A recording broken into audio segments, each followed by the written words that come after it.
शेळ्याच्या बांधावर जाऊन आपण माहिती देणार आहोत. ते काय होतं माहिती का, शेळीराजा आपण बरोबर आहे का, शेतकऱ्याच्या शेतामध्ये आपल्याला ऊन माहित नाही, आपल्याला पाऊस माहित नाही, आपल्याला हिवाळा माहित नाही, आपल्याला आपण काही कार्यक्रमात आपण तिथे वेळ काढून आपल्या शेतातला जातो.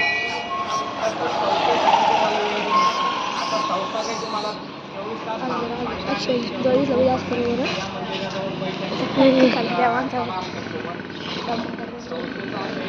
महिन्यातून एखाद्या वेळेस पण ज्यावेळेस 5-50 शेतकरी होईल आणि ते सगळ्या शेतकऱ्याला आता एका शेतकऱ्याला तीच माहिती द्यायची, 50-100 शेतकऱ्यांनाही तीच माहिती द्यायची. मग सोपी पद्धत कशाला म्हणजे एकत्र करू, आणि एकत्र होण्याचे फायदे काय तुम्हालाही समजतं बरोबर, कोणी काय लाभ घेतला त्या फळामध्ये त्या काय कोणाच्या कशा पद्धतीने लागवड झाली सगळी माहिती तुम्हाला मिळवून.